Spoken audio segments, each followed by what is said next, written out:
I think we'd all probably agree that our pace in America here is go, go, go. We run full tilt. We try to get in as much as we can in life. We're working more, sleeping less. How many of you know that? We've got so many things to accomplish. We got all these dreams, we got things, and we're just filling our lives so much. And I wonder if maybe we fill every moment because we want to live full lives. I think I do. I imagine you do. I want my life to be full. I want my life with my family to be full. I want my life with my career or ministry to be full. I want to know that by the time I get done in life, that I did it to the full, that I live life so well that and so here's what we do. We cram everything in because I want to fill my life. Here's what I would just say is that we are living busy lives, but can I say this? I'm not sure we're living better lives. I mean, we're living busy lives, but I'm not sure it's better. Now Jesus said something very interesting about a full life. John 10:10. Here's what Jesus said. He said, the thief comes to steal, kill, and destroy. He said, but I have come that they may have life and have it to the what? Everybody say it out loud, to the full. Now, I know sometimes we hear that and we think, oh, that must be eternal life, but my life here and in eternity is the same life. When he says the full life, I don't just think it's one day, I think it's today. That he said, I have come so that people can actually experience a full life. I would think, though, that the problem is when we hear that, we think, oh, that means I've got to do a lot of things. I don't think Jesus, when he meant a full life, meant full schedules, overwhelmed, overworked, stressed, miserable, families frayed. I just don't picture that's what Jesus meant when he said a full life. Can I say this to you? That you can have a full schedule without living a full life? And I just say that I think that's actually how a lot of people in our culture are living today. We have full schedules, but I'm not so sure that we're living full lives. Today I want to talk about something that we don't have very much of in our culture today. Something that a lot of people, I think when I look at the world around me today, I would say this one thing is something that very few of us have, and that is margin. Very few of us are living today with margin in our lives. Let me give you a quick definition for margin. I didn't come up with this. Andy Stanley, he's a pastor and a writer, but he came up with this really great definition, a simple definition of margin. Margin is the amount available beyond what is necessary.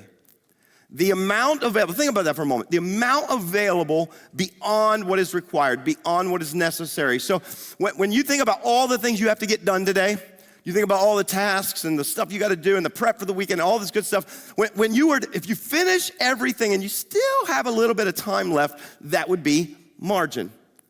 Margin in your finances would look like this. You paid all the bills for the month, and there's still a little bit of money left in your checking account, to which you go, that's a miracle. And I would say, no, that's margin, right? Margin would be like the space on the road outside the lines. You know how they give you lanes and they're big enough for vehicles, and then there's always a little bit extra that they pave. And why do they pave that extra? That's the margin. It's because sometimes, listen, we get distracted, and when we get distracted, you ever notice you get distracted, you start to drift, and you go past the line, and you go, and thankfully that they sometimes give you a little bit of extra space margin. It's so you don't wreck yourself. Can I say something? Margin in our lives is actually something that can keep us from wrecking our lives. We don't have margin in our time. We don't have margin in our schedule. We don't have margin in our lives. And we're living really, really busy lives. And I heard one person say once, I don't even know who it was originally quoted this, but said this: if our enemy can't get us to be bad, he just tries to get us to be busy. And I feel like there's so many things. We're all so distracted by all the things we have to do. And can I just say it? A lot of times we think that, when we get distracted from being with God, it's always, are we choosing between that as good and that which is bad? Can I just tell you, most of the time that it's actually we're choosing between what is good and what is better. That's the actual real challenge. What is good and what is better? Like Stephen Covey, who comes along and he gives us this incredible business stuff about time management that, can I just say, he actually probably adopted from Jesus 2,000 years earlier. But Stephen Covey, have you ever seen his time management with the 4 quadrants, He says you break things up, and it's really, life is about the urgent versus the important. The immediate versus the important. And the problem is that most of us end up getting sucked into the urgent. We get sucked into the immediate. We get sucked into the things that are busy and they're urgent, but they might not be as important. And that's what's really happening in this moment with Jesus. Martha's doing something really good. She really is. She is in this moment. She's serving Jesus. Mary's doing something better. She's taking advantage of this moment to just be with him. Because guess what? Soon he's going to leave. And neither Jesus nor the rest of them are going to remember exactly what they ate and how good the meal was. But Mary, she's going to remember every single thing that Jesus spoke into her soul in that moment. And so here they are in this situation, and Martha's saying, Jesus, come on, don't you care? Seems unfair. Tell my sister to get up and help me. And Jesus' response is actually very telling. Look at verse 41 and 42. Martha, Martha, and I think he said that with just such love for her. Martha, Martha, you're worried and upset about what? About many things. You feel overwhelmed and stressed and pulled in a lot of directions. It's because we are thinking about many things. Notice what he said, verse 42. But, everybody say that little word out loud, but few. Everybody say it again, but few things are needed. And if we actually boil it all down to what really matters in this life, indeed it's only one. I mean, few things are necessary. I know we got some things, but there's only one thing in this world that really, really matters. Mary has chosen what is better, and it will not be taken away from her. I want you to notice the power of what Jesus says to Martha in this moment. And I believe that if it was appropriate then, can I just say, it might be even that much more appropriate today in our culture. But what does he say to her? You're worried about many things. You're pulled in a lot of directions. You're stressed because you're thinking about too much. This is our culture, guys. We're obsessed and we're thinking about many different things. And Jesus said it so calmly and so powerfully. He said, but few things are needed. See, the problem is today is that we have lost an understanding of what is necessary. Let's be real. We've kind of lost a sense of what's really necessary because I'm the kind of person, I want to have it all. I do. I want to have it all. I want the career to go well, and I want to live in a certain house, and we want to drive certain cars, and we want to have a certain lifestyle, and we want to be able to take these vacations, and we want to be able to put our kids in this college, and I want my kids to do everything, and I never did. We want to have it all. Jesus says you're focused on many different things, and that's why you're worried. That's why you're anxious. That's why you're stressed. We wonder why anxiety is climbing through the roof. It's because we're obsessed because we got to have it all, a full life.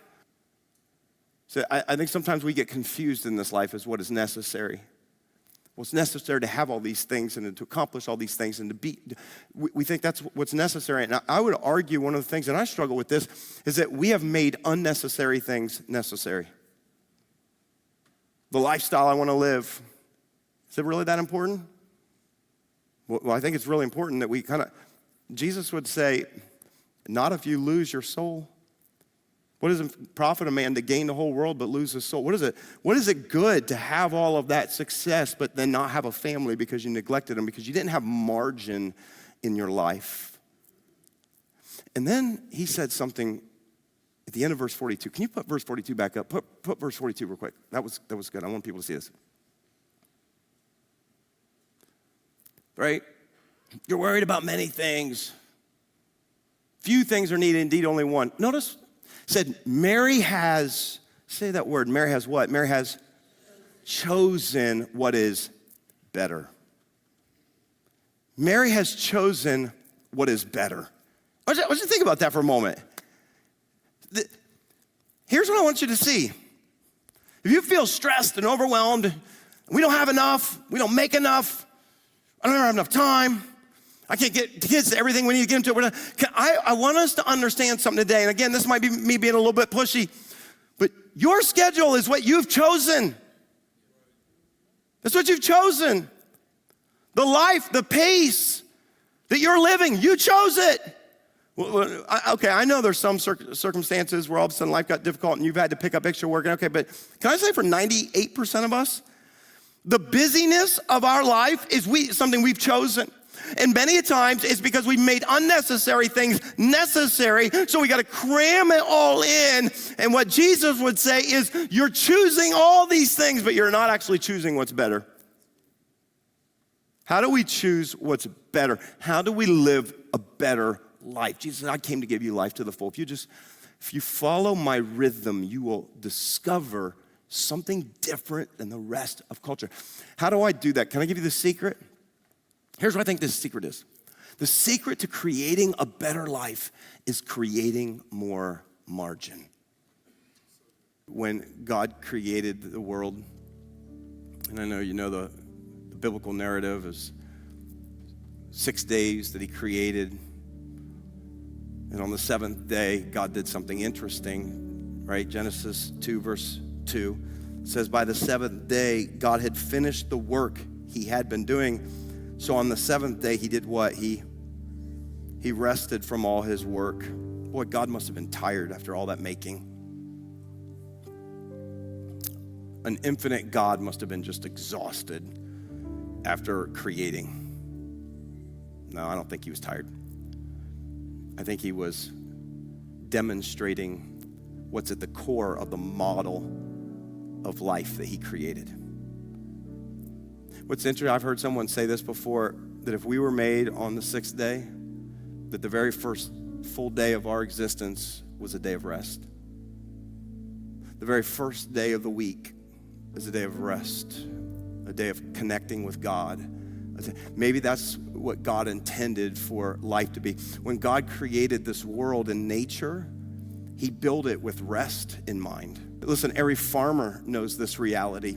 You can't keep putting crops and growing crops in the same dirt over and over again, because otherwise the nutrients is depleted. So you have to rest the field, rest the dirt so that it can be replenished. Now, can I just ask you this, okay? If the dirt needs it, how much more do you think your soul needs it?